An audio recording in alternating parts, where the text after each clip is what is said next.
Bonjour à tous et bienvenue au 15e épisode du podcast de Katia Keller sur le ré absolu et son développement, sur la musique et la pratique de la musique. J'enseigne le développement de le ré absolu depuis presque 12 ans et toutes ces années, je reçois des questions concernant ce sujet fascinant. Je reçois également d'autres questions sur la pratique musicale, sur le jeu d'instruments, sur le chant, le solfège, la technique, la mémoire musicale, etc., etc. Et c'est parce que on se rend compte que l'oreille fait la base d'un musicien. C'est tout simple, on ne peut pas jouer ou chanter plus qu'on entend. J'ai décidé alors de choisir certaines questions, celles qui touchent plus ou moins tout le monde. Et les réponses à ces questions peuvent vous aider de mieux comprendre les aspects différents de votre propre pratique musicale, de comment vous utilisez votre propre oreille. Ça va vous aider également de prendre une décision d'investir plus de temps dans l'écoute, ce qui est toujours bénéfique pour tout musicien. Certaines questions touchent ma méthode du développement de l'oreille absolue, car cet outil, ce moyen, cet acquis, c'est accessible à tous.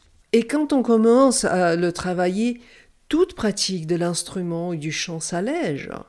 Elle devient plus créative, il y en a plus d'inspiration dans ce qu'on fait.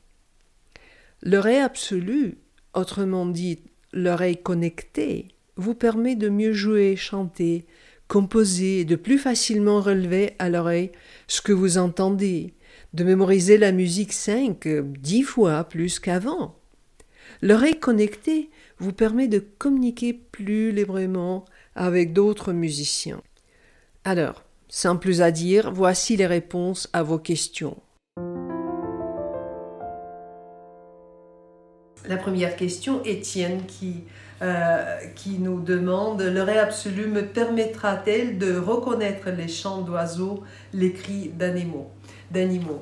Oui, bon, la réponse est simple si vous voulez. En travaillant votre oreille absolue, ça c'est l'idée que vous reconnaissez les notes et pas forcément dans le contexte musical. Si vous voulez les reconnaître dans les bruits, dans les cris des oiseaux, dans les mélodies des oiseaux, etc., bien sûr que le ré absolu, c'est notamment l'acquis pour le faire. Hein? Et il y a beaucoup de compositeurs qui s'inspirent en fait des sons, des phrases musicales qu'ils entendent dans ces bruits de la nature, de la ville. Le premier exemple qui me vient à l'esprit, Olivier Messiaen, le compositeur français. Ses cycles sur les chants des oiseaux, bon, il les a composés bien sûr, mais tout d'abord, il les a entendus dans les forêts. Jeff demande « Je joue du saxophone, donc l'instrument transpositeur. Est-ce que pour le ré absolu, je dois penser la note en ut ou dans la tonalité de mon instrument ?» Bon, pour les instruments transpositeurs, il y a un nombre de ces instruments. Là, notamment, Jeff, vous dites « dans la tonalité de mon instrument ». Non, en fait, la tonalité de votre instrument, c'est les mêmes notes. Les noms sont différents. Un saxophone en si bémol, quand vous jouez ce que vous appelez la position des doigts, vous l'appelez do, mais la note qui sort, c'est si bémol, donc c'est un ut. Vous savez de quoi je parle et vous pouvez penser en ut. Il y a d'autres moyens si vous jouez un instrument transpositeur et vous ne savez pas jouer en pensant les notes en ut. Bon, c'est pas grave, il y a d'autres moyens, mais le plus important, c'est de comprendre que le ré absolu, c'est pas les noms des notes. Les noms des notes, vous les connaissez. Non, c'est en fait, cette perception des notes, l'oreille qui discerne les couleurs tonales, qui peut les identifier. À l'écoute, j'entends le son, je reconnais cette note, et après, comment je vais l'appeler? Bon, je peux dire Fa dièse ou F sharp, en anglais ou je peux dire sol bémol en allemand ou en fonction de la tonalité. Donc c'est pas les noms, c'est surtout c'est cette distinction, perception de la couleur tonale, ce qui est la note. La note pas jouée à l'auteur, mais la note comme couleur. Maintenant, Nicole pose une question. Lorsque j'étudie une partition de piano, je répète les difficultés plusieurs fois jusqu'à les faire parfaitement. Et lorsque je reprends la partition le lendemain, je refais les mêmes erreurs. Comment procéder? Bon, Nicole, tout le monde qui ont ce genre de difficultés, si vous répétez plusieurs fois et finalement vous y arrivez à faire cette phrase, mais le lendemain vous arrivez aux mêmes erreurs, bon, cela veut dire que vous répétez de manière automatique, de manière machinale. Et ça ne sert pas à beaucoup de choses, ça peut être contre-productif parce qu'on peut bétonner ces erreurs et c'est plus difficile après de s'en débarrasser. Donc, comment procéder? Tout simplement de laisser tomber, de jouer machinalement, d'essayer de comprendre ce que vous faites. Pourquoi vous faites cette erreur? Est-ce que c'est une difficulté de technique? Est-ce que c'est une difficulté de compréhension? Ah, c'est quoi cette séquence de notes? C'est quoi? Pourquoi j'arrive pas à les mémoriser? C'est comme ça qu'on transfère la mémorisation de la mémoire courte à la mémoire long terme. Pensez quand vous cuisinez par exemple. Vous faites un plat que vous avez fait pendant des années et vous faites entre guillemets automatiquement. Mais si vous arrivez et vous dites « Ah, je pense que c'est pas très bien », forcément vous vous posez la question « Mais pourquoi? Est-ce que c'est trop salé? Est-ce qu'il y a trop de piment? Est-ce que je n'ai pas utilisé assez de temps? Etc. » Donc vous vous posez la question « Pourquoi j'arrive pas ?»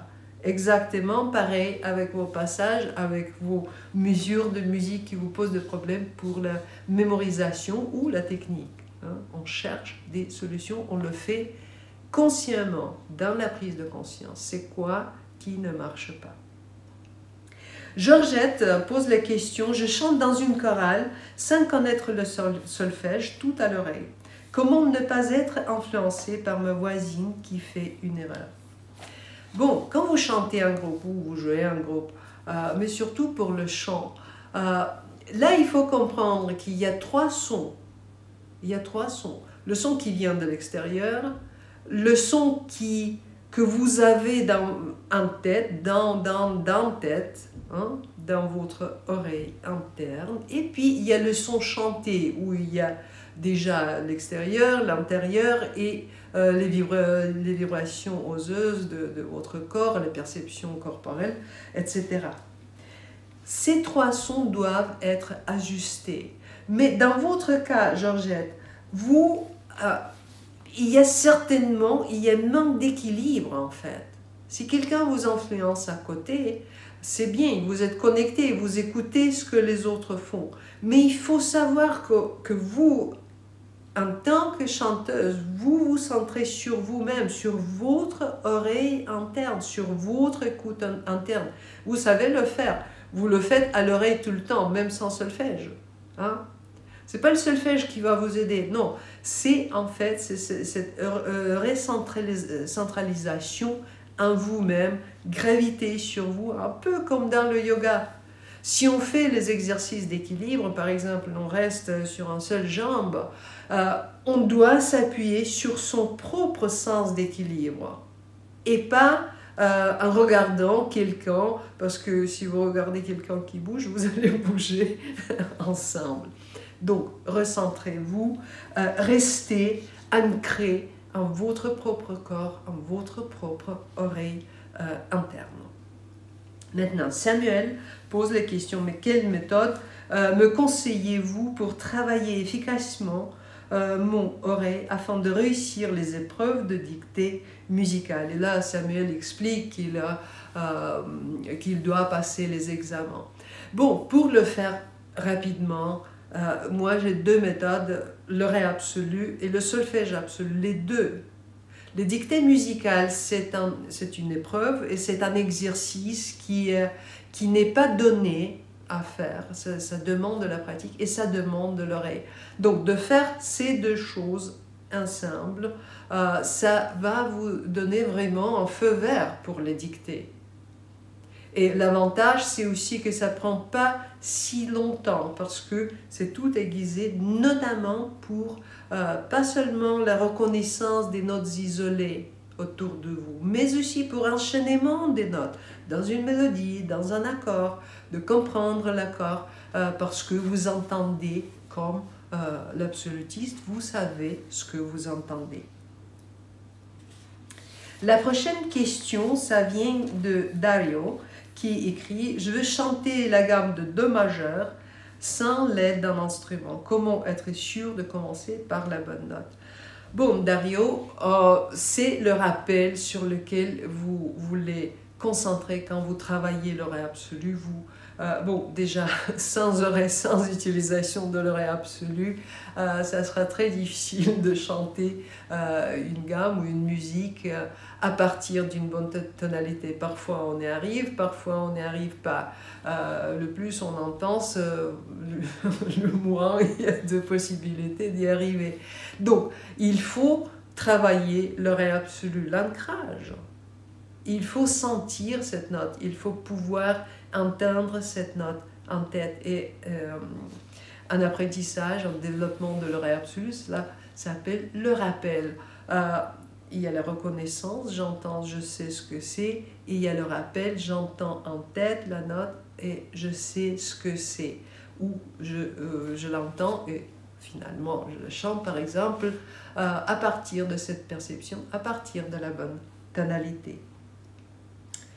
Robert écrit une question. Posséder une oreille absolue peut avoir des inconvénients, tels que reconnaître des erreurs agaçantes dans l'interprétation d'une mélodie jouée par d'autres.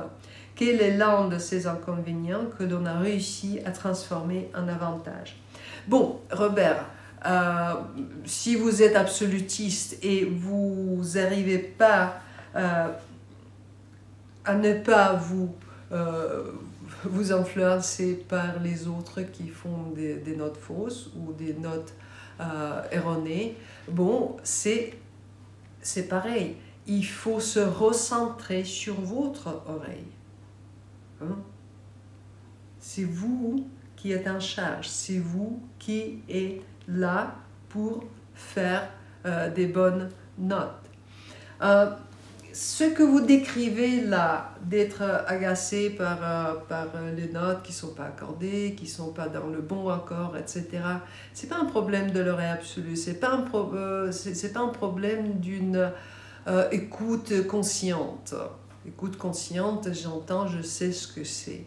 Non, parce que, notamment pour les absolutistes, il y a très très peu des absolutistes qui n'arrivent pas à se débarrasser des gènes.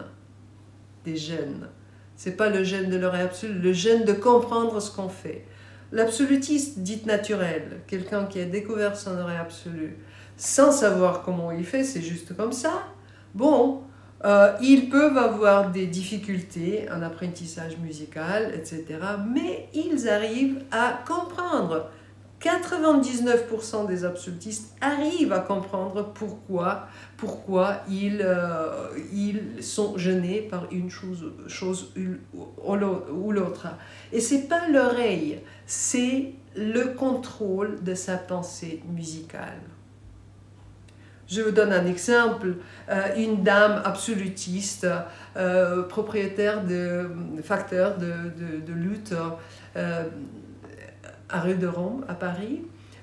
J'ai parlé à elle et je lui ai posé cette question, mais comment est-ce que les notes fausses vous gênent? Elle me dit non, je débranche mon oreille absolue. Elle me dit donc vous pouvez le débrancher tout de suite. Elle dit non, j'ai dû en fait travailler ça, mais si j'ai pas appris à faire ça, de me débrancher de mon oreille absolue, je serais folle après une journée dans mon atelier. Par contre, elle n'avait aucun souci pour se rebrancher. Hein. Donc il faut comprendre, l'oreille absolue, c'est pas une chose donnée, c'est pas une chose standard. Tous les absolutistes font comme ça, non, c'est pas ça. Il y a des absolutistes de toutes sortes. Il y a une toute petite partie des absolutistes qui ne comprend pas trop de comment ils font et quelque peu parmi eux peuvent avoir des gènes, notamment en conséquence de ce manque de contrôle de sa propre perception, de son propre oreille. Mais c'est pas grave, hein? La solution, c'est toujours la prise de conscience. Vous dites, Robert, quel est l'un de ces inconvénients qu'on réussit à transformer en avantage. Oui, mais en essayant de comprendre pourquoi une note fausse me gêne, bon, en essayant de comprendre, j'arrive à maîtriser ça, j'arrive à m'ouvrir, à accepter que pas toutes les notes sont ajustées au standard. Hein? Il y a peu d'instruments dans notre monde moderne qui ne sont pas accordés à standard, mais parfois, oui, les instruments du monde, les instruments anciens, etc. J'ai pas mal des absolutistes qui s'adressent vers moi. Il y a parfois les absolutistes qui viennent et disent « Bon, je me suis toujours appuyé sur mon arrêt absolu, mais depuis quelque temps, en fait, je suis toujours... trop bas, ou je suis un peu décalé, par exemple un demi-ton, ou quelques personnes qui viennent, j'avais le ré absolu, mais j'ai désappris le ré absolu quand j'ai commencé mes études au conservatoire. Bon, ces gens arrivent, et quand on travaille avec eux, ils comprennent où se trouve la racine de problème. Après, ça devient l'avantage, parce que la prise de conscience, c'est toujours un grand avantage. Marlie pose la question sur le manque de confiance et les boucles de rétro-contrôle de l'écoute et la voix. C'est hallucinant la différence. Et là, elle décrit comment aussi elle est en forme, à l'aise, elle fait tout bien, mais dès qu'il y a du stress, là, elle perd la voix, la justesse, le rythme, etc. etc. Bon, tout d'abord, l'écoute, c'est pas quelque chose qu'on peut contrôler lorsqu'on joue la musique. Non, on n'a pas le temps, on n'a pas d'énergie pour faire un effort de contrôler l'écoute. C'est comme la respiration. On respire, c'est tout simple. Par l'habitude, on respire. On peut contrôler sa respiration jusqu'à un certain degré. On peut être conscient de sa respiration, mais si on n'est pas habitué, bon, c'est difficile de faire respirer. Hein? Pareil avec l'écoute. L'écoute connectée, l'écoute qui est présente, l'oreille qui est toujours là, c'est une habitude qu'on doit cultiver. Donc, ce n'est pas la question de manque de confiance. Bon, la confiance vient quand on y arrive, quand on a des résultats concluants, quand on se dit « oui, je comprends ce que c'est et je me suis débarrassé de cette difficulté où je contrôle ces circonstances ». Là, il y a la connaissance qu'il faut faire, il y a un travail qu'il faut faire. Parfois, bon, le stress, par exemple, sur scène, c'est une problématique répandue. Beaucoup de monde sont... tout le monde est un petit peu gêné, de façon excitée par la présence du public. C'est normal. Mais de gérer son stress, de pouvoir se contrôler et de rester toujours à l'écoute, bon, ça c'est une chose à travailler. Donc, ne désespérez pas, la confiance va venir avec un peu plus de travail là-dessus. Joël écrit « En pratiquant votre méthode, veux-je retrouver mon ouïe perdu depuis plus de 30 ans ?» Et là, c'est pas seulement Joël que je veux répondre, je veux aussi répondre à plusieurs personnes qui m'ont posé des questions. Si j'ai l'audition affaiblie, l'audition perdue, quelques maladies liées à l'audition ou pas à l'audition. Est-ce que je peux utiliser votre méthode, etc. Oui. Je ne suis pas médecin. Si vous avez des doutes, surtout si vous avez une maladie, bon, il faut consulter son médecin. Est-ce que c'est OK dans mes conditions? Moi, je ne connais pas vos conditions et je ne suis pas médecin. Ma méthode, c'est une méthode de développement de l'oreille musicale. Ce n'est pas une méthode extravagantes, vous devez faire des choses extravagantes, mais vous devez faire un effort. Vous devez travailler votre oreille. Bon, voilà. La question des effets thérapeutiques, c'est vrai, la méthode n'est pas du tout une thérapie.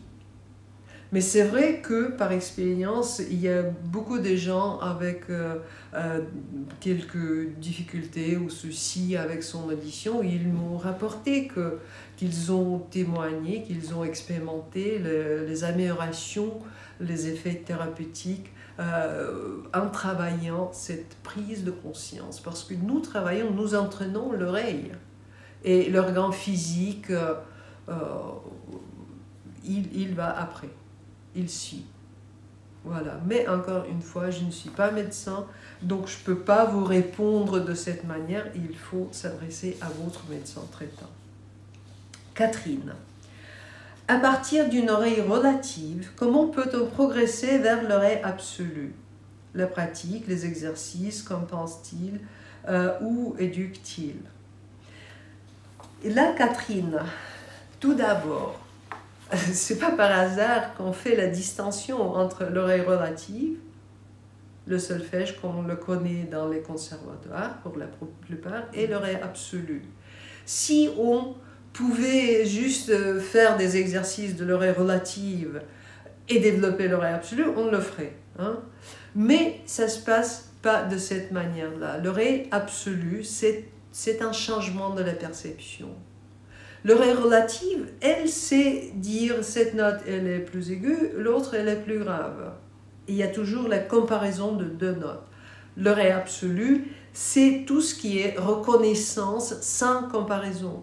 Moi, j'ai dit ça, c'est Fa dièse, ou ça, c'est la gamme de pentatonique et de Mi bémol, ou bien ça, c'est un accord de Do majeur. Bon, ça c'est l'oreille absolue, sans comparaison. Dans l'oreille relative, il y a une partie.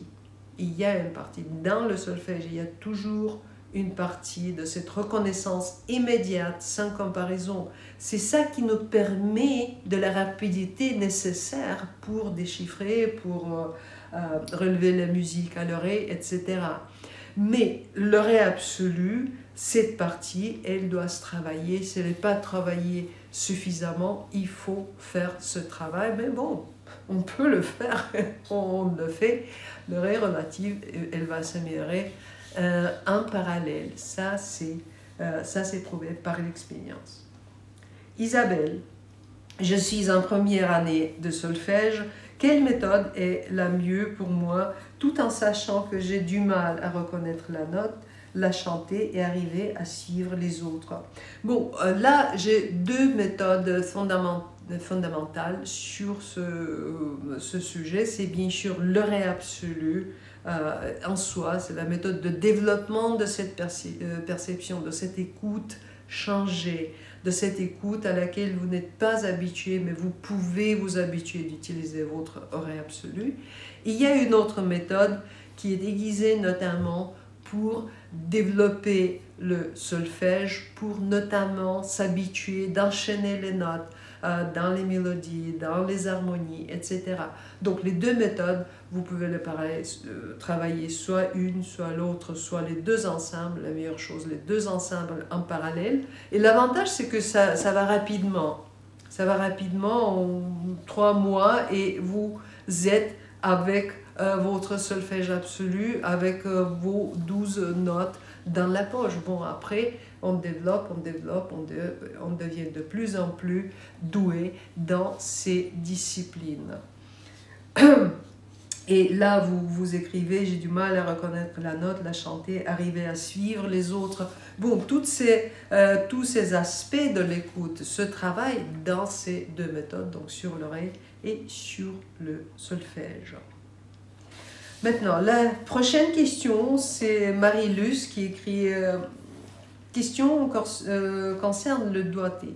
Jusqu'à présent, c'est toujours mon prof de piano qui m'a indiqué les bons doigts. Dernièrement, j'ai voulu apprendre une pièce de mon choix et j'ai été confrontée à ce problème. Je ne savais pas trop quel doigt utiliser pour jouer le plus efficacement possible. Avez-vous des astuces pour cela? Bon, les doigtés, tout ce qui est la technique, c'est toujours un travail d'exploration souvent personnelle. Surtout au début, nos profs nous montrent certaines choses, certains gestes, certaines techniques pour faire ceci, cela.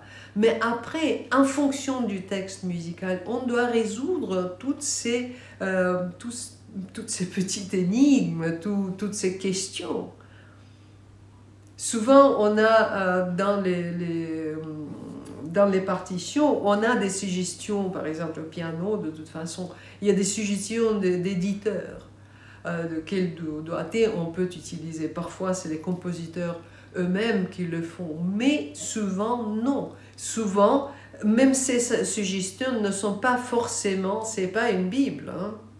Parce que le Chopin qui écrivait et utilisait ces 4 doigts-là pour ce passage, peut-être votre main n'est pas aussi grande que la main de Chopin, hein. Et vous devez travailler, vous devez inventer votre propre technique. Donc, il faut toujours être dans cette exploration, aller à fond. Mais la règle, c'est pas difficile à suivre. En fait, il faut chercher le mouvement le plus économique, le moins de mouvements possible.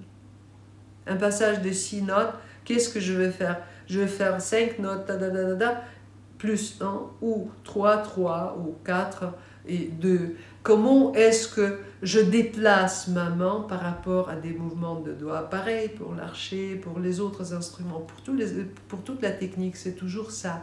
On cherche la solution la plus économique, quelque chose qu'on peut faire à l'aise, ce qui est confortable pour notre corps, pour nos mains ou autres membres, ou pour la voix.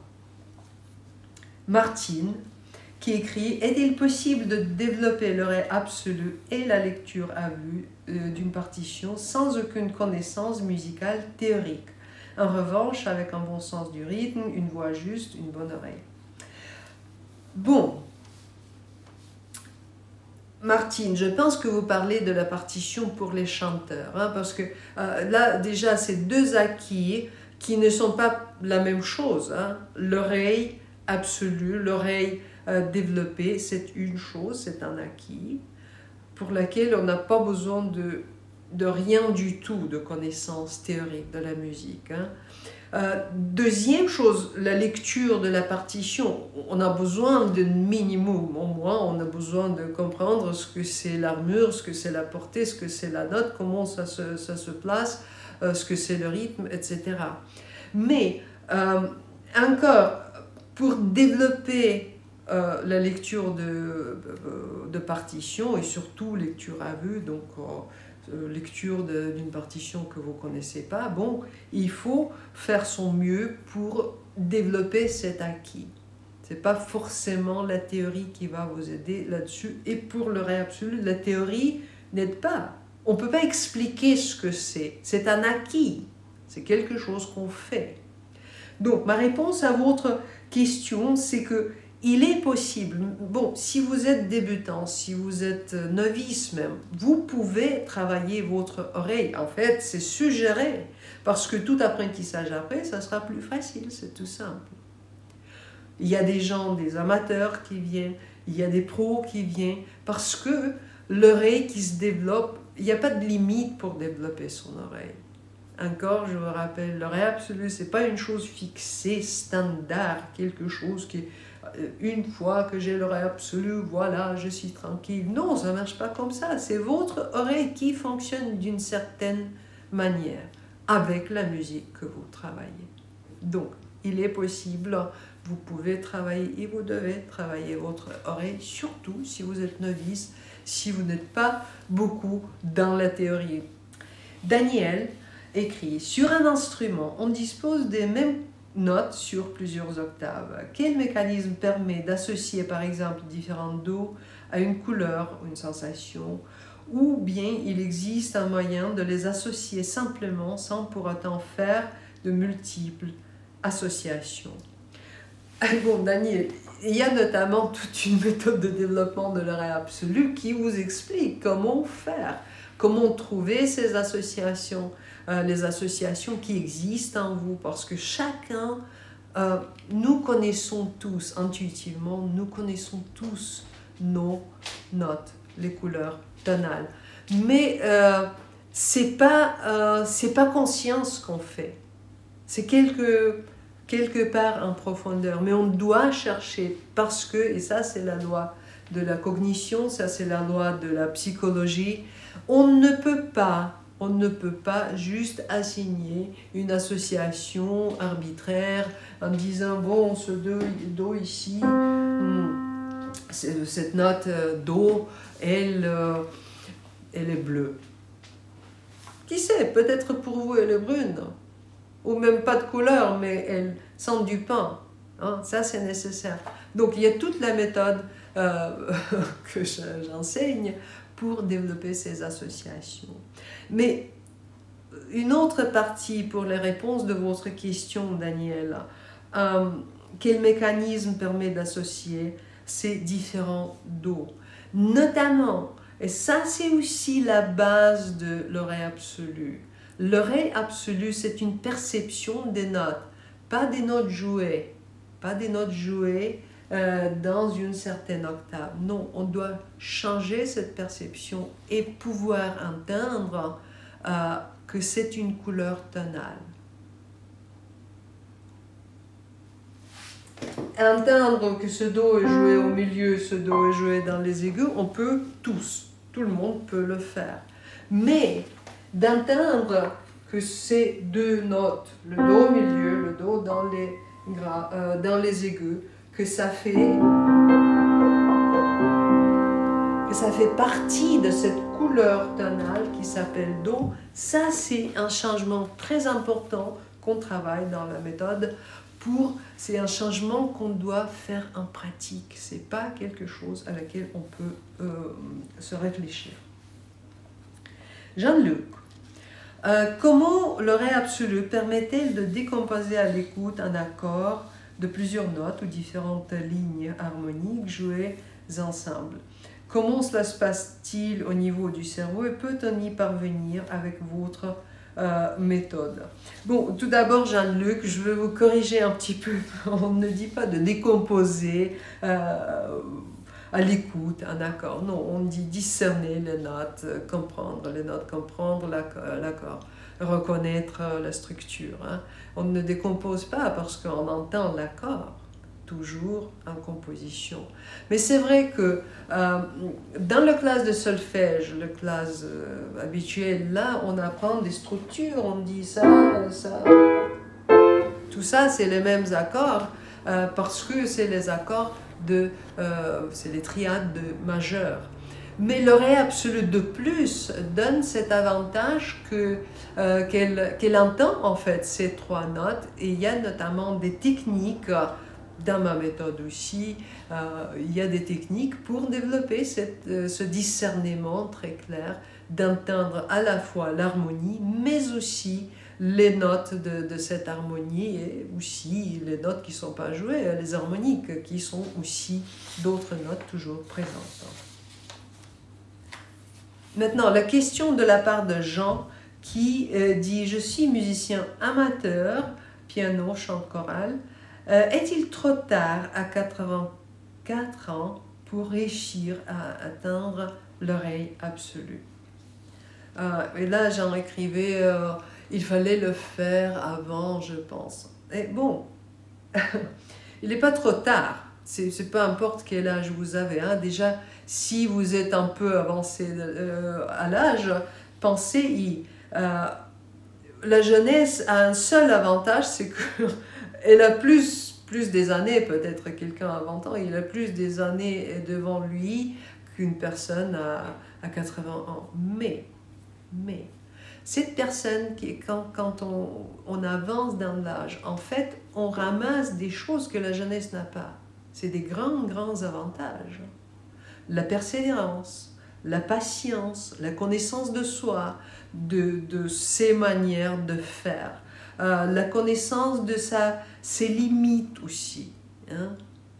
Tout ça, ça nous donne en fait cette sagesse de pouvoir focaliser nos efforts. Donc, quand on a un projet et on veut le faire, on est mature, on sait comment approcher de cette manière le plus efficacement. Hein. Et moi, je dirais, bon, vous pensez peut-être qu'il fallait commencer avant, mais vous n'avez pas commencé avant. Donc maintenant, c'est la question, est-ce que vous voulez, pour le restant de votre vie, être là en disant, bon, je renonce, je n'ai pas fait à la jeunesse, donc je ne fais pas à mon âge là, ou bien vous voulez apprendre une dizaine de morceaux de musique, peut-être pendant un an ou deux, pour votre plaisir, pour votre santé cérébrale. C'est à vous de choisir. Dans mon expérience, et aussi d'ailleurs, il y a de plus en plus de scientifiques qui le disent partout, que les gens âgés, les gens avancés dans l'âge, bon, le cerveau, il peut apprendre, il peut continuer, et tout ce genre des activités, la musique, l'art, les exercices physiques, les jeux, etc., c'est bien pour le cerveau. Parce que ça nous met dans cette alerte, ça nous rend plus jeunes. Hein? Dans mon expérience avec la méthode de développement de l'oreille absolue, les gens qui sont ouverts, qui sont prêts à faire un effort, parce qu'il faut faire un effort. Vous voulez développer un acquis, il faut faire un effort, c'est normal pour tous les âges. Hein? Donc, si vous êtes prête à faire, si vous êtes ouverte à l'idée à l'idée de changement en vous, bon, vous pouvez le faire. Les gens parmi mes élèves âgés, et croyez-moi, j'avais des gens plus de 80 ans, bon, les résultats sont aussi concluants que pour les jeunes. Gisèle, qui écrit « Je prends des cours de violon classique depuis 4 années consécutives. Maintenant, je joue avec un groupe. Je ne suis pas constant avec ma main droite, j'arrive pas à avoir le rythme. Parfois, je joue trop vite et parfois trop lent. Si on me demande de jouer un morceau, je préfère jouer seul, sans musique. Cela me rend triste. Est-ce que je suis un cas désespéré ?» Gisèle, bien sûr que vous n'êtes pas un cas désespéré. Hein? Bon, il y a bien évidemment, une question sur la rythmique. Si vous êtes en retard ou vous jouez trop vite, cela veut dire que vous ressentez pas le courant de tempo, la pulsation. C'est quelque chose qu'on doit travailler. Dans la rythmique, il y a 3 domaines qu'on doit travailler. Donc, c'est la pulsation. Donc, cette pulsation qui va rythmiquement, régulièrement. Après, il y a le tempo, la vitesse à laquelle la musique se déploie. Et la troisième chose, c'est le rythme. En soi, c'est le rythme de la mélodie ou des accords qu'on joue. Et notamment, si vous sentez qu'il y a un point faible, il faut le travailler, c'est tout. Et ce n'est pas désespérant. Hein. En fait, la question de pulsation, de mettre du tempo, ça se travaille. J'ai toute une méthode sur la rythmique où j'explique il faut intérioriser. Il faut intérioriser le tempo, il faut le sentir, et ce n'est pas à l'oreille, parce que si vous écoutez comment font les autres pour essayer de faire avec, bon, vous êtes toujours un petit peu en retard. Donc, il faut faire que tout le corps l'écoute, c'est comme si vous entrez dans la danse, comment? Parce que la pulsation, c'est pareil pour tous les musiciens. Et le dernier conseil, bon, jouez avec les autres. Travaillez votre rythmique et jouez avec les autres et pas seul. Parce que, bon, il faut accepter qu'on est un peu... On a une difficulté. On accepte ça. Après, on travaille sa difficulté. Voilà tout. Francis, Il pose d'ailleurs la question quelle est la différence entre le rythme et le tempo. J'ai déjà dit, le rythme c'est en fait cette ligne rythmique qui tombe sur les temps forts, sur les temps faibles, etc. Tandis que le tempo c'est la vitesse de la musique. Hein, le tempo n'a rien à voir avec ce rythme. Rythme, il, si. Le tempo, rythme, il, si. La pulsation. Donc les trois piliers à travailler. Et bien sûr, bon, si vous êtes en doute de ce que c'est, quelles sont les différences, bon, vous pouvez toujours trouver ces infos. C'est vraiment de la base. Benoît pose la question, en combien de temps s'acquiert-elle le ré absolu? Et c'est une bonne question parce que nous sommes tous différents. Nous sommes tous différents. Et chacun fait en fonction de son besoin, en fonction de son intérêt, en fonction de son... est-ce que vous jouez la musique ou pas? Parce que si vous jouez la musique, ça va plus vite. Si vous ne jouez pas la musique, bon, ça va plus lentement. Mais ça dépend vraiment de votre effort. Je peux vous dire qu'en travaillant la méthode de l'oreille absolue, vous pouvez couvrir toute la méthode et les 12 couleurs tonales, les 12 notes de la gamme. Vous pouvez le faire en 2-3 mois. Et là, vous avez tout ce qu'il faut pour continuer à développer votre oreille. Mais là, attention, l'oreille absolue, encore, ce n'est pas une chose fixée. C'est votre oreille tout simplement qui fonctionne différemment. Donc vous commencez à fonctionner différemment dès les premières leçons. C'est votre oreille qui commence à se réveiller. Et après, vous l'utilisez de plus en plus souvent, de plus en plus souvent, de plus en plus souvent. Et ça sera à vous à dire, j'ai l'oreille absolue. À quel moment vous changez de j'apprends l'anglais à je parle anglais? Vous choisissez vous-même, pareil avec l'oreille absolue. Donc, en quel temps ça va s'acquérir? Bon, vous allez le décider. Bernard écrivait, débutant autodidacte à la clarinette, une oreille peu développée musicalement. Ma question c'est, est-il vraiment raisonnable de pratiquer l'oreille absolue tout seul avec son DVD? Bon, tout d'abord, quant au DVD, si vous êtes à l'aise avec cette forme d'apprentissage, le DVD, donc vous savez vous organiser, vous savez de rester dans la motivation, etc. Ce genre de choses, si vous êtes à l'aise avec cette forme, bon, le DVD, la méthode sur DVD, c'est une méthode complète, absolument raisonnable de le travailler. C'est pour ça que j'ai créé ce DVD, parce qu'il y a beaucoup de gens qui préfèrent de le faire soi-même. Pourtant, si vous avez si vous voulez d'autres choses, bon, il y a d'autres formes d'apprentissage qui sont aussi disponibles. Là, il y a un stage, ce qui est une expérience vraiment très, très engagée, très chargée, on peut dire, hein, très intense. Il y a des formations en ligne, etc. Il y a l'Académie l'oreille absolue, etc. Il y a des formes d'apprentissage différentes, donc vous pouvez choisir. Mais avec le DVD, la méthode autonome, bon, ça marche aussi. C'est une méthode complète. Et la dernière question que je veux répondre, c'est la question de Mireille, qui écrivait « Pour une personne qui a l'oreille absolue, que se passe-t-il lorsque l'accordage est en La 442 et non en La 440 Hz ?» Bon, c'est vrai, si on prend le La à 440 Hz, ici,